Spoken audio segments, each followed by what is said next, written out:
Good afternoon and welcome to the podcast. I'm Zach Newman. I'm here with my friends Tanner Seacrest. Heyo! Daniel Queering. How's it going? It's the podcast in the woods. Podcast in the woods! What? I made the decision to start with good afternoon because that's what time it is now, but you can listen anytime. Multiple times even. Yeah, you could listen every time of the day. You could just run it on repeat so that, we get those views up. Yep. I mean, they're called listens in the podcast world, but yeah, I'm kind of new to this. It's fine. Daniel's a visual learner or something. That's what they say. All right, so how you guys been? What you been doing? It's good. Yeah. Just got back from a nice little trip to Arizona for the weekend, so nice little date weekend with the female, so that's what I call her. The female? The female. She does That's have a what name. She does have a name. I don't know if I'm allowed to say your name on a podcast. We might have secret enemies that would want to kidnap them and something. Yeah. Make us choose between saving a bus full of children. And, I will tell you that it rhymes with Tachel. Right. So, what'd you do while you were there? We did all kinds of stuff. We walked around and we went. I see you started with the most interesting thing first. Yeah, we walked around the ASU campus, so it's the biggest campus in the world. So. Is that a true fact? I think so. Wow. That's what I heard while I was down there. So you're talking Arizona State? Yeah, Arizona State. The Nice. Sun Devils. There you go. There it is. The Forks. Those of you that can't see, which would be all of you minus Daniel and Zach, I did the ASU symbol with the hand symbol. So, and then we went dancing, swing dancing. She's a swing dancer. So I gotta say, Tanner, I've never seen you dance. Do you consider yourself a good dancer? So when I say we went dancing, what I mean is she went dancing and I sat in the corner terrified. So a good time was had by all. yeah, a good time was. It was fun to watch. There's lots of good people there. Yeah, but that's cool. yeah, I did dance once and it was the most beginner steps and I still managed to mess it up. So yeah, You can only learn by doing. that's true. Well, here's the thing you should be proud of is that you said she's a dancer, right? Mm-hmm. You went into her turf. Yeah. Completely blew the easiest dance, and you're still with her. That's so it true. means you're in. She's not after my dancing ability, that's for no, sure. it's must be something else. Yeah. God knows what. It's definitely not my money either. What you been up to, Daniel? So I've been teaching science. As per usual. Okay. I will say this. A couple days ago, probably earlier this week, I discovered that Max or Apple has this free software. I thought you were talking about a guy named Max. No, I was like Macintosh. Okay. This guy named Max who's on the street with free software. Yeah. In a trench coat, he's like, "Hey kid, I want some software. want some software?" And there's nothing in his trench coat, and you're just like, "Where is it at?" And he's like, "Well, It's in the cloud. It's in the cloud." You'll just have to trust him. So I discovered that they have an app called iBooks Author. Okay. Where you can it has a bunch of templates where you can write your own book, and then once you're done, it can automatically be published onto the iBooks store, kind of like how podcasts are on the the podcast app and stuff like that. So I decided I think I'm going to write a book. Okay. Nice. Yeah. So this is new. Just so you guys know, this is new news to everybody. I haven't told anyone this yet. So hold on. Give me a second. I'm lifting Zach's jaw off of the ground. All right, there we go. Appreciate it. Continue, Daniel. Yeah, Thank you. I can speak now again. The drool is kind of getting everywhere. It's puddling up. Yeah. So I want to write it. It has an apologetic focus. For those of you who know me, you know that I have a big interest in Christian apologetics.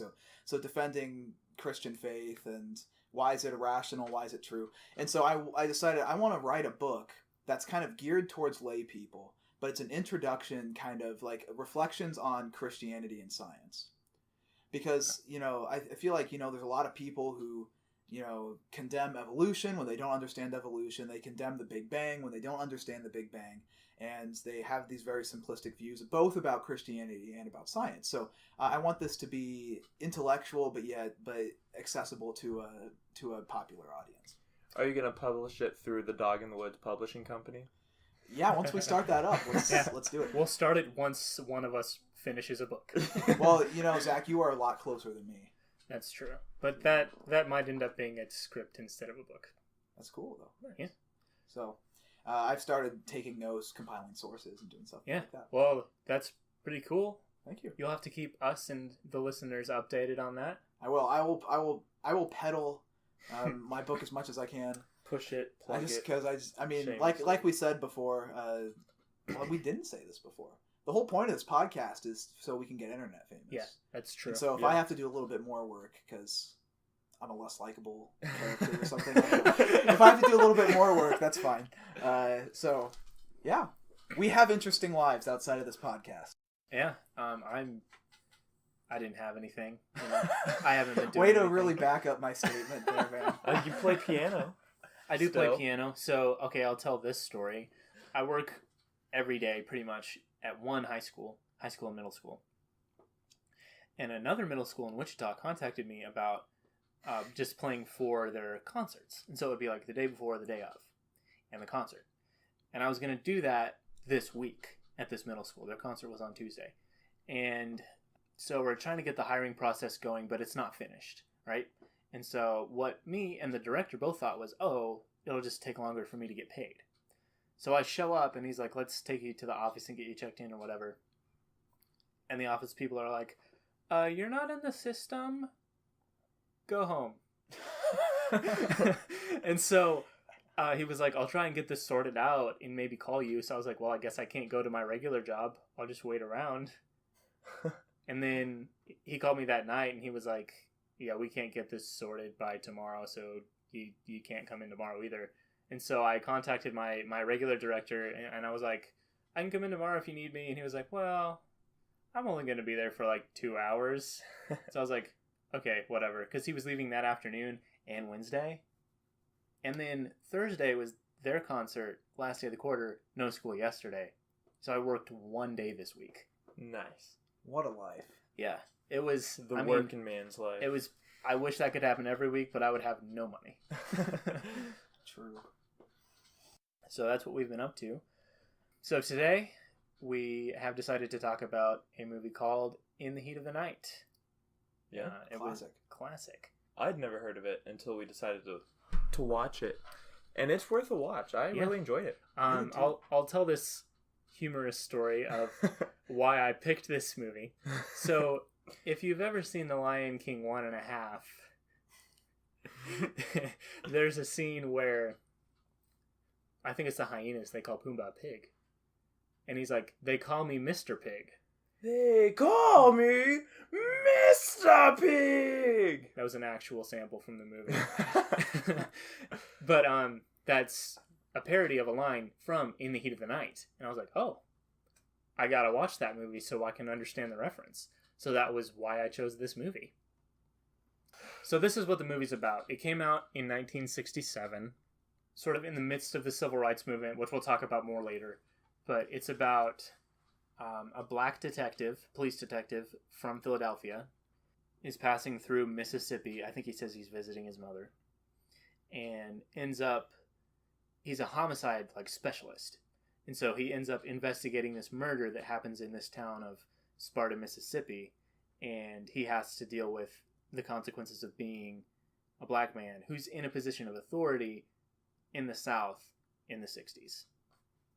If you think about it, it's a very narrowed focus, right? Because it's not just the viewpoint of an African American in the South. It's someone who rightfully deserves respect and prestige and actually has it in the North, and then who is kind of just transplanted into this alternate culture. Let's talk about that question that you had that you were going to raise, because I think that's a good time to talk about that. Yes, I did make an observation, and this was probably my chief observation throughout the film, was that at the beginning of the film, he's the detective from Philadelphia, African American, is arrested pretty much because he is a black man sitting in a train depot. Pretty much that's it. Yeah. Right. He's a suspect for the murder. He's a suspect for the murder initially. But just because he's there. And he's black. Wrong place, wrong time. I mean, the cop, he just drives by the train depot, walks by, and is like, there's a black guy in there. Runs in there, pulls out his gun, and is immediately like, where do you think you're going? And he's literally just sitting there reading a magazine. And he's like, excuse me? He couldn't be, in a more innocent position. Yeah. So, he spends some time in the jail, and they spend some time around town and at the crime scene and doing stuff like that, and then they go out of town to where there's lots and lots of black people working on this cotton farm. Mm-hmm. And it's really reminiscent of the cotton plantations of the Civil War era. Which that scene really surprised me, because I was like, oh yeah, 60s, they've got machinery, and they do have a few machines, but it's mostly black people picking the cotton. Yeah. And then the house, of course, the plantation house is super nice. It's separate. It's very well kept. And so I think it was. I don't know if that whole image was accurate. It could very well could be. I don't know if it was accurate of cotton farms in the 60s, or maybe it was just made to be very representative of callback memories of plantations in the Civil War. Mm-hmm. But either way, so there's lots and lots of black people actually that live in the area, and that at first kind of surprised me, because for a long time in the movie, the detective is the only black person in the area. And so I realized, so these people weren't so shocked by him walking around because he was like the one black person within 100 miles. They hated him, and he got a lot of attention because he was dressed like a white man. He was educated. He spoke very good English. He obviously was more intelligent than the entire police force combined. And so it raised the question in my mind, and this can be applied to all sorts of other things outside of racism. Are we, as just human beings, do we tend to be prejudiced towards whenever anybody steps outside of any sort of socially constructed space or socially constructed role? Yeah, and that definitely plays into the scene with that very iconic line. So he's, like I said, a homicide specialist, and so he's kind of showing up everyone around him, mm-hmm. and that, like you said, is out of his supposed social role, mm-hmm. and that makes everyone all upset and all defensive. And so at one point they have a suspect, Gillespie, who's he's like the chief of police, and he's white. He says, this is the guy. And Virgil Tibbs, who's the black detective, he says, no, I don't think that's the guy. And Gillespie just goes off on him, and he's like, Virgil, that's a pretty fancy name for a word that I won't say on the podcast. Yeah. But he says, what do they call you up? Is that what they call you up in Philadelphia? And Virgil just goes, they call me Mr. Tibbs. And there's just like so much backloaded in that line, because it's like, I come from a place where people respect me. Mm-hmm. Not like this town of Hicks, where just because, I'm different from you, or I'm in, again, this supposedly wrong social role, no one has any respect for me here. And I just love the setup of Mr. Tibbs, because not only is he a homicide specialist in Philadelphia, it actually paints him as he is the mm-hmm. chief homicide specialist in Philadelphia. So, this guy is probably, one of the most competent officers in all of Pennsylvania. One thing that I kind of, after seeing it and reflecting back on it, I don't know if they did this on purpose, but, if they did, nice. But the whole time that he's there, he talks to people in the North once, and that's on the phone. And obviously it's the 60s, so he doesn't have a cell phone or anything. And so, he's basically isolated, and he's like, the whole thing is, these cops don't like me and support me, I'm toast, because these other people, they want to kill me. And so I thought that was kind of an interesting thing. The North is so far away. It's a train ride, but it's so far away because it's the North, and it's just, yeah, I don't know. I thought that was kind of interesting how they did that.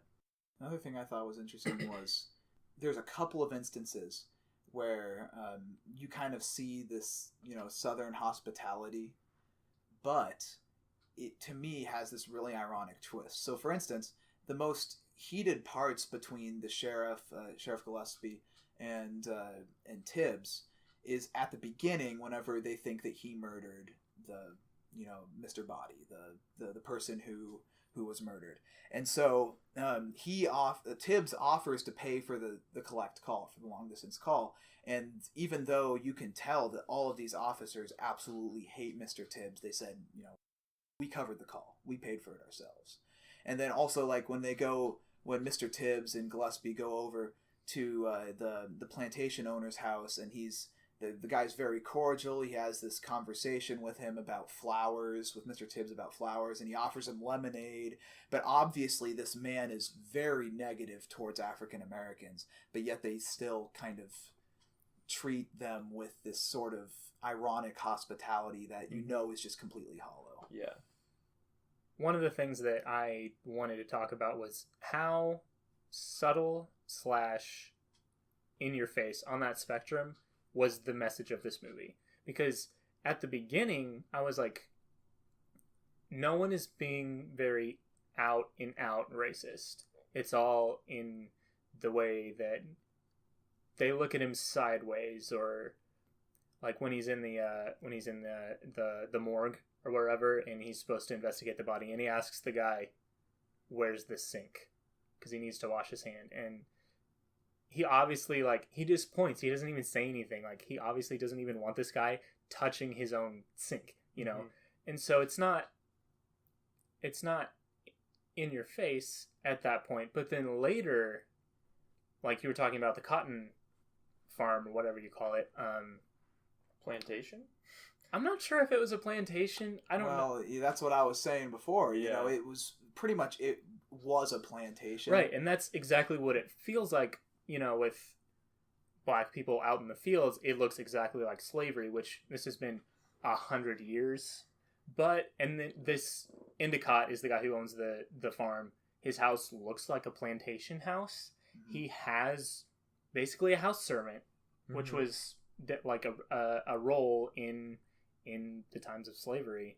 So how did you guys feel about the subtlety of the message? It started out pretty subtle, like you were saying. Well, okay, the first thing is not subtle, the whole that we talked about already with the train station. But after that, and they're like on the same side, like trying to get the same guy, it starts out pretty subtle and like the little things, but then as time goes on, and he just ruffles people's feathers just by being a person, they're like, oh, if he's not careful, he's gonna get himself killed. And then like the 2 cars of guys come after him with like the chains and the pistols and everything, and it gets more and more less subtle the more time you go on. Which I don't think is a fault in the movie. No. If you watch it today, without a good understanding of American history, it can seem over the top. But mm-hmm. in reality, like, those things actually happened to real people in that time period, which was 50 years ago. Not that long ago. I think the fact that the message of the movie has to do with racism and how it's bad, and that, people can become reconciled and see common ground. I don't think it was in your face, but I don't think it's by any means a hard theme to come about by watching it. Like, I don't think there's any debate among anybody as to what the theme of the movie is. So, or like there would be in a more complex movie like No Country for Old Men or something like that. So I think in that sense, it's not subtle at all. I think it's very obvious, what the movie is. But I wouldn't say at the same time it's in your face. It's not preachy. Yes. But at the same time, to any normal person watching this, they probably already know racism is bad. But it was the 60s. Yeah. Let's talk about some of the history behind this movie. So, like we said, this was the Civil Rights Movement. The Civil Rights Act had been passed just 3 years earlier. Sidney Poitier, who played Virgil Tibbs, he refused to film in the South because he had been in Greensboro, North Carolina at one point, and he got followed by Klansmen. There had been a cross that got burned on his wife's lawn. So he was like, no, it ended up being filmed in Illinois because he refused to work in the South.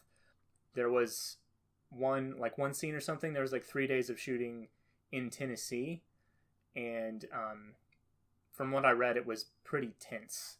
And at one point, I watched some behind the scenes videos with the director Norman Jewison, and he told this story about how they were in their hotel and there was a drunk guy wandering around just knocking on doors looking for his wife. And so Norman Jewison called Sydney's room and he said, "Don't come to the door." And Sydney said, "I have a gun under my pillow. The first person who comes through that door, I'm going to blow him away." So that was the kind of tension that they were dealing with in this movie. Walter Mirisch, who was one of the producers, before they could even get this movie greenlighted, he had to go to United Artists and convince them that it would make a profit if it didn't play in the South. Because it didn't, if I remember right, it didn't open in the South anywhere, correct? I'm not sure about that. Okay. You might be right. I don't remember reading about that. Another movie that Sidney Poitier was in a few years earlier was called A Patch of Blue. It was an interracial romance movie, and MGM cut an interracial kiss from the version that played south of the Mason-Dixon line. Some other history behind it was that year that it opened, there were race riots in Newark, New Jersey, and in Detroit. This was the first black detective who was ever conveyed on a screen. And one of the more interesting things that I read was this was the first movie when the cinematographer said, "We have to light you differently because your skin's a different color." Because the way that you light a person of light complexion is not going to be flattering to a person of a dark complexion, but they just didn't care before.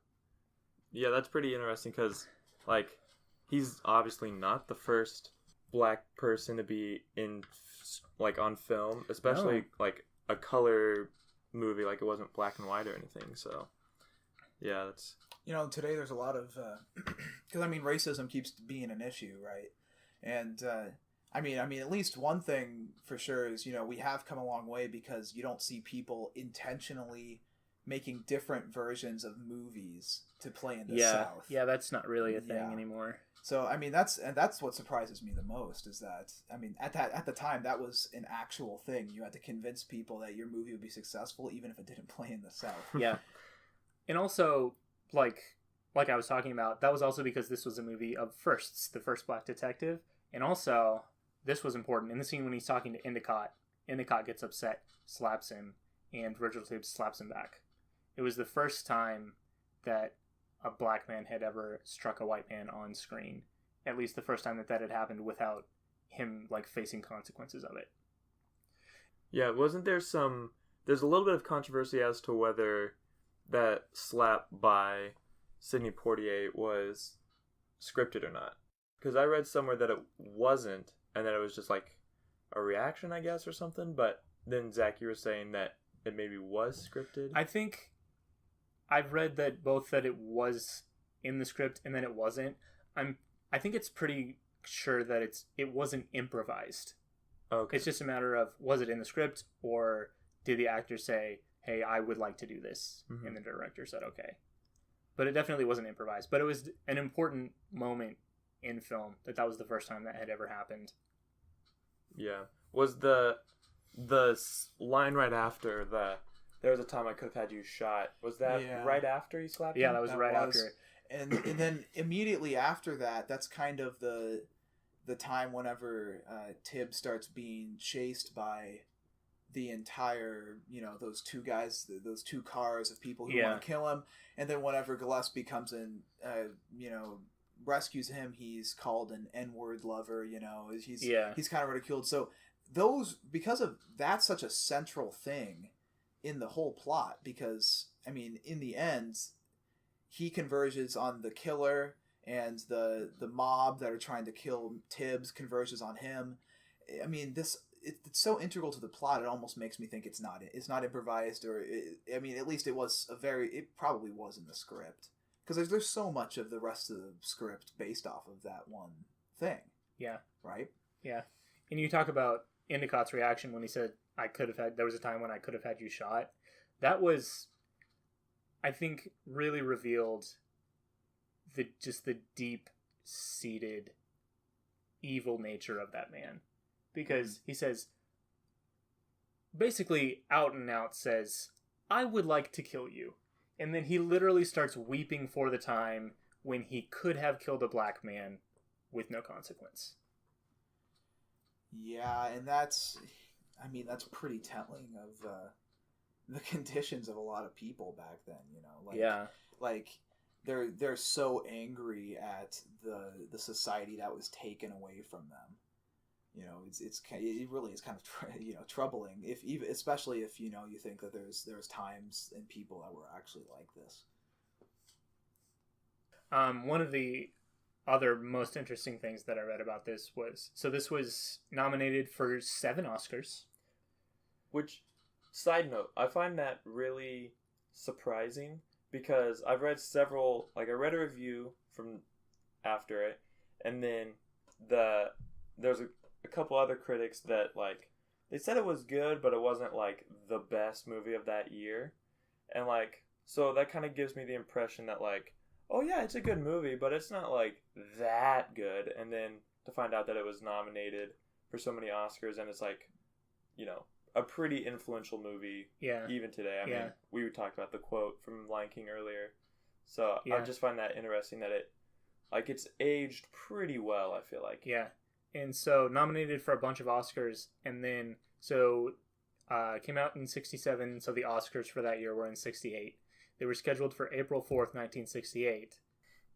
April 4th, 1968 was the day that Martin Luther King Jr. was assassinated.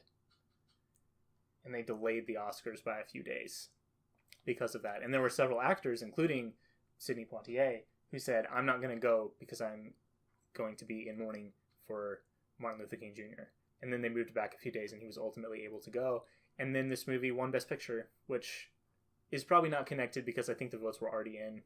Yeah. But and the Gillespie did win Best Actor as well. Yeah, he won Best Actor, which was weird to me because he seemed like more of a supporting actor. Yeah. I mean, who else would you say besides Poitier would be, he'd be the lead, obviously. Everybody else is supporting? Because I felt like they were together most, if not all of the time. That's true, yeah. So yeah, Best Picture, Best Actor, Best Screenplay, Best Sound, and Best Film Editing. Oh, let's talk about the music. I learned something about the music, which was... the music is by Quincy Jones. It's this great, Southern jazz soundtrack. That was also the first time that a movie in the South had ever had, a Southern soundtrack. Because prior to that, it had just been typical, orchestral, normal movie score stuff. And that was one reason that it feels... so authentic, is because the music really reflects both the place and the time that it was in. I mean, the first song is, which I really enjoyed the opening, the very opening, because all you see is these lights that are out of focus, and In the Heat of the Night is playing by Ray Charles, and then it comes into focus, and it's a train station, train lights, as opposed to a city in the distance, which is what I thought it was originally. So the whole just first scene I really enjoyed.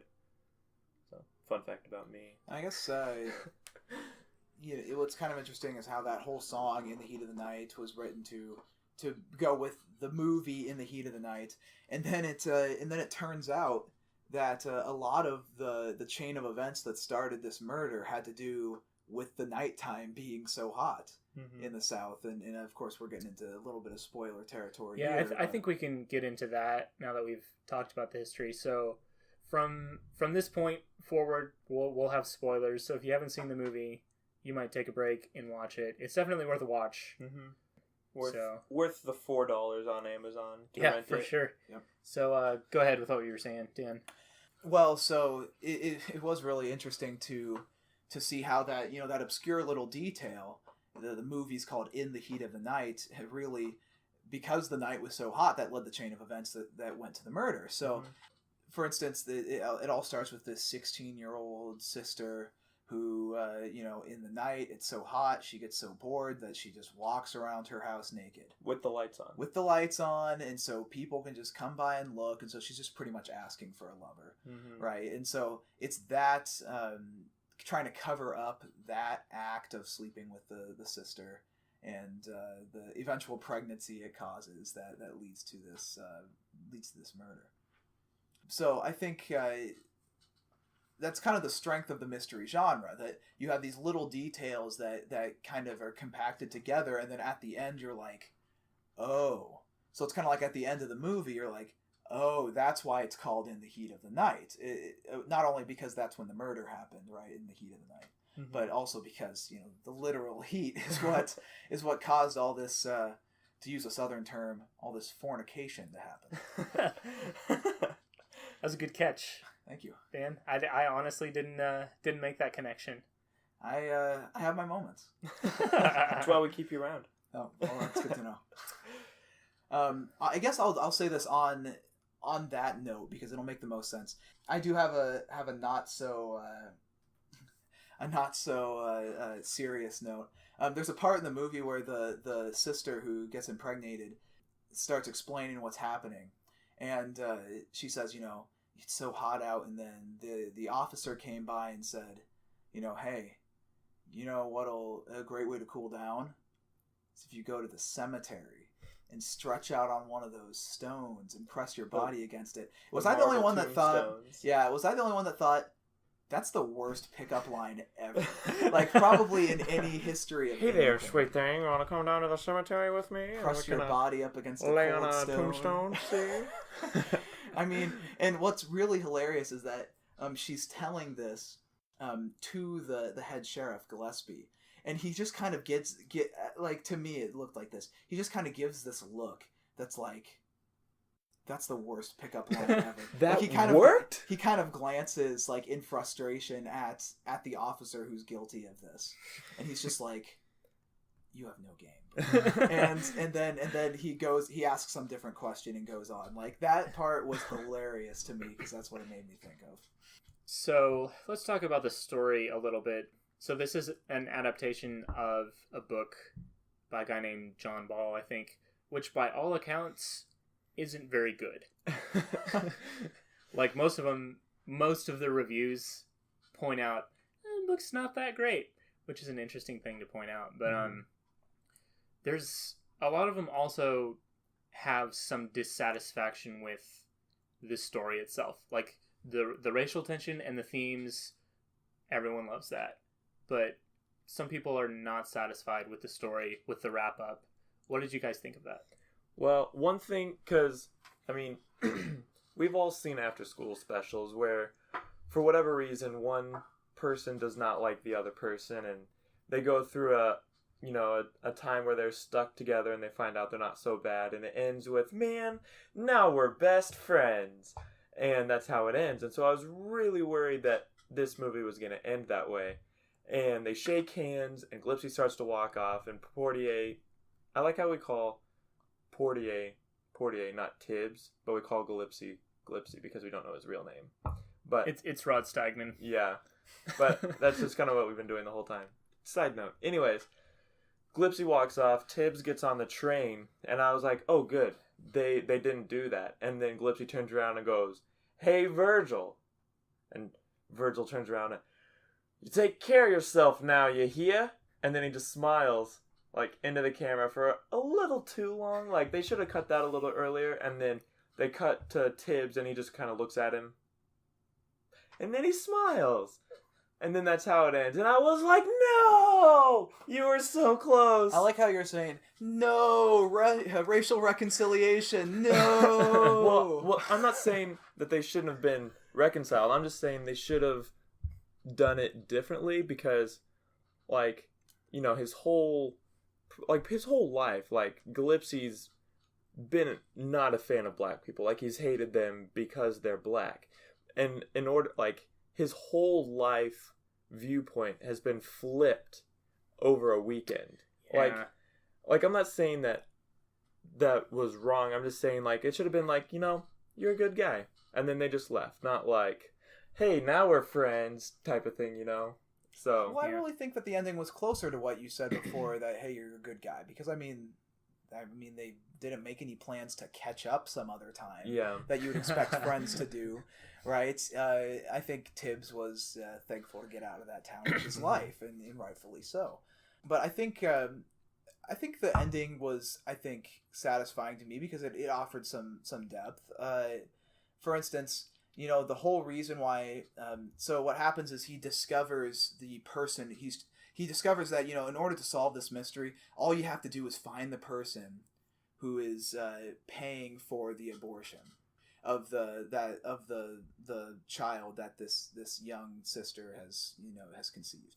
He finds the person paying for the abortion, who's of course the murderer, and then all of a sudden this mob descends on him to try to kill him. And then what does he do? He appeals to this brother's obvious sense of pride, and because the brother who's a part of this mob wants to kill Tibbs because his sense of pride, right? But then he reveals, well, hey, are you really gonna let this guy who slept with your sister, you know, get away with it? And so all of a sudden those two things are in tension, right? And so I think it really was like kind of taking advantage of these people's, you know, pride, their hatred towards something. So he kind of made him choose a side, and then took advantage of that and was able to get out of it safely. And so I think that was a good ending that really kind of preyed upon the I don't know, the problems associated with the people in that town. Okay. I think my main point of dissatisfaction with the ending was when it was revealed that the killer was that guy. I was just like, oh, okay. See, I kind of saw it coming what? because Why? that guy in we're talking about the person in the soda shop here. Right. The person in the soda shop just reeked of this creepy, misery type fellow. Yeah, like, I mean, he was killing the flies with the rubber band, was hiding the pies. And also he's the first person you see. Yeah. And you know, he's kind of, he's first person you see, which I guess, that's something I didn't notice before, but also he's, you know, he kind of has this way of doing things that you're like, something's not quite right with this guy. Yeah. Like, so, I mean, I almost wasn't surprised at all that he was the killer. And I don't think he was like an unconvincing character or that it was like confusing or anything. I just felt like the lead up to that reveal could have been better. Yeah. I mean, it was kind of cool how he was in the shadow from like the shoulders up. And it was like, you can't see his face. Like, you can see the gun, but you can't see the face. Which, you know, was kind of a cool shot, in my opinion. I think the only other thing that I would express dissatisfaction with was the fact that it's a story about, you know, their prejudice against black people, and then they get to know one, and he's an alright guy. But he's also... One of the reviews described him as ultra competent. He's better than all of them. He's smarter than all of them. And they need him to solve this murder.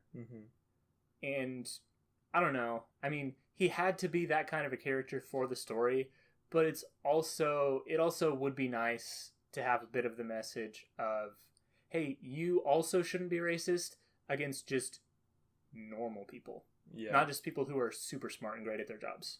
Yeah.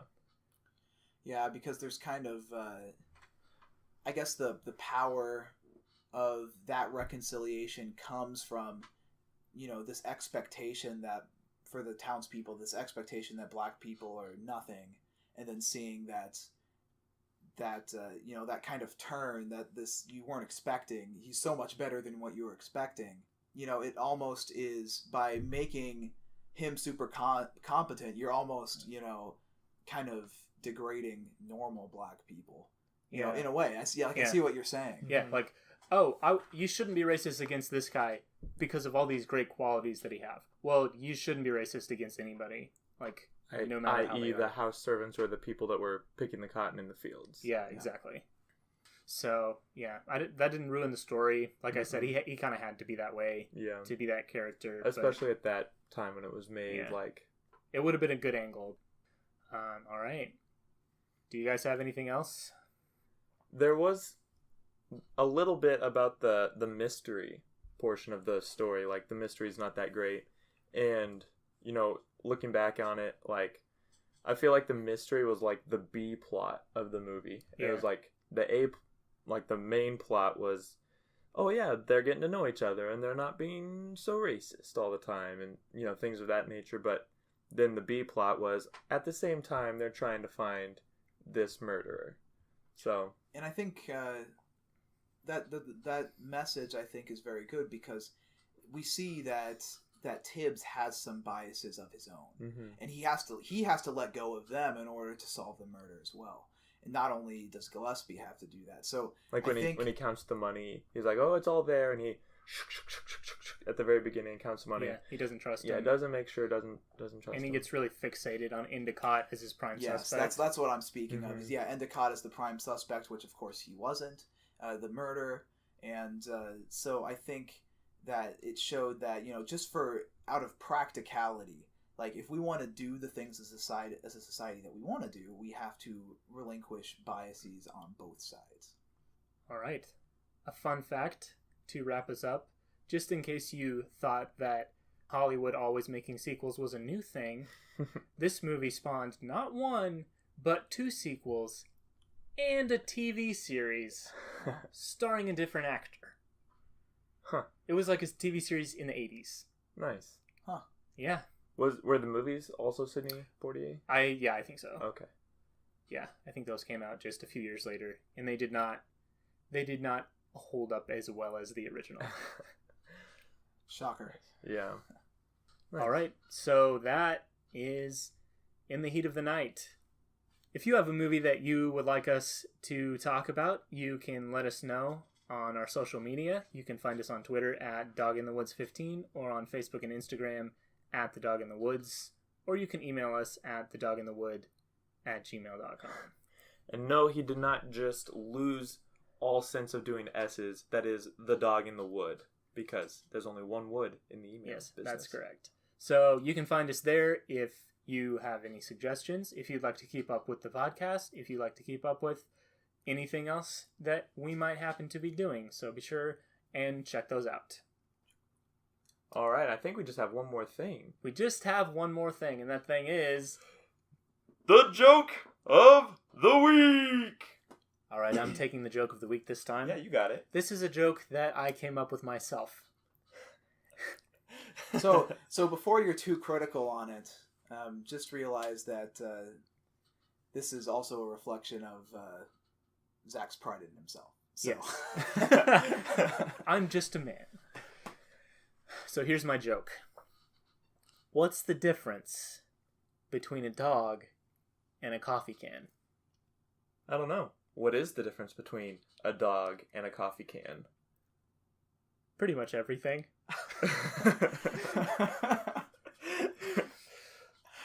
That's one of those anti-jokes. Yeah. You hear about. Yeah. I think, Tanner, when I told you that the first time, you probably appreciated it more than anybody else. Yeah. I needed a good laugh, and you provided You got it. one. Yeah. You're welcome. What's great is you can just, tell multiple versions of that joke. Yeah. That's true. What's the difference between a chair and some 3D glasses? Pretty much everything. Yeah. Like, the joke never gets old. And it's like funny every single iteration of it. Like, whoa, I didn't see that coming again. One of those times you're gonna mess up and someone's gonna be like, "No, those are kind of alike," and they're gonna. A chair and a table both have legs. Yeah. So be careful with this joke. Yeah.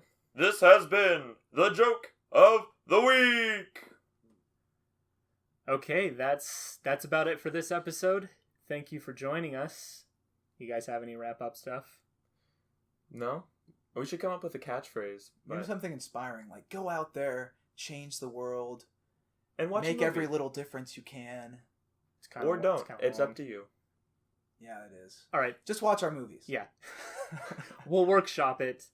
If you have suggestions, you can rewind like 3 or 4 minutes and just listen to our social media accounts again and hit us up at one of those places. Yeah. So we'll work on that. And you can check that out in the future here at the Podcast in the Woods. And we'll see you in 2 weeks.